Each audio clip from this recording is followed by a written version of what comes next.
attachés aux croyances et aux principes qui nous gouvernent, même si, pour d'autres, ils peuvent être dépassés et absurdes. Bat votre partenaire. La fidélité que vous avez promise à l'autel devant Dieu ne dépend pas des circonstances ni des actions de l'un envers l'autre. La fidélité dépend de votre engagement à être constant dans vos affections. La fidélité est persévérance. La fidélité est un amour inépuisable en action. À vos enfants.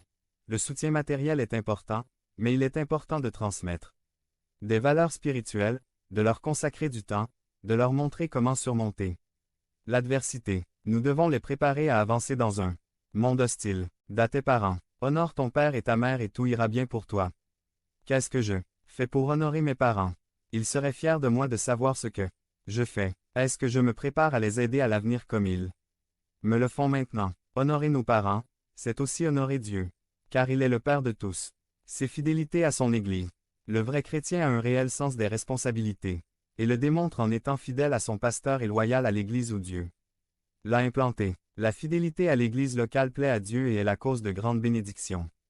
Car la personne fidèle fait preuve de maturité, d'amour du prochain, de capacité à pardonner les offenses et à se supporter les uns les autres. Le manque de fidélité chez un croyant le conduit à la dureté de cœur, à la résistance au Saint-Esprit et à l'apostasie H accent aigu B. 3, 8, 5, 12, 6, 4 à 6. Accent aigu PH.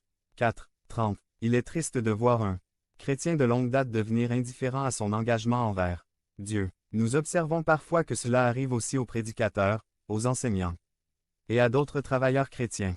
Ils se remplissent d'amertume et se concentrent sur eux-mêmes. Au contraire, il est beau de voir un croyant vieillir et continuer dans une vie de service fidèle. Extrait du livre Le plan du Seigneur pour l'Église. Écrit par le pasteur John MacArthur et publié par Éditorial Porte-à-Vaux. Le chrétien a l'appel et la responsabilité de rester fidèle dans son service à Dieu. Par la fidélité à Dieu, on obtient la récompense de la couronne de vie. Apocalypse 2, 10, 562. Que personne ne prenne votre couronne AP3.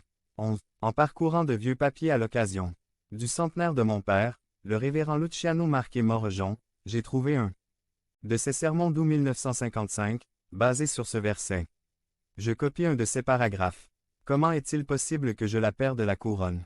Parce que les puissances du mal nous ont mené une guerre implacable. Le matérialisme et le spiritualisme sont les deux forces les plus redoutables, mais je vais en mentionner une de plus. Et c'est celle-ci, l'indifférence d'un grand nombre de membres de notre des églises. Combien de travail cela nous coûte-t-il pour en gagner un pour la cause du Christ? Et cette même personne, bien qu'à plusieurs reprises elle témoigne de sa gratitude pour avoir été gagnée, pour quelque raison grande ou petite, lève le pied de l'Église. Qu'en est-il d'une équipe de baseball si l'arrêt court s'en va? Et il conclut, une vie entièrement consacrée au Christ est la vraie posture du chrétien pour conserver sa couronne. Je crois que ces paroles sont toujours valables aujourd'hui. Des fidèles à l'humanité. Nous sommes appelés à être sel et lumière de la terre. Sommes-nous en train de disparaître comme le sel? Profitons-nous de chaque opportunité que Dieu nous donne pour prêcher, pour partager ce que Dieu a fait pour nous? Si nous ne parlons pas, les pierres parleront, mais Dieu nous poursuivra en justice pour notre froideur. Conclusion. Que promet Dieu à ceux qui sont fidèles dans la vie chrétienne? Psaume 101, 6, 6. Je poserai mes yeux sur les fidèles du pays, afin qu'ils soient avec moi. Celui qui marche sur le chemin de la perfection, il me servira. Proverbe 28, 20 dit. Un homme fidèle sera grandement béni. Celui qui s'enrichit rapidement ne le fera pas sans culpabilité. Luc 7, 23. Bienheureux celui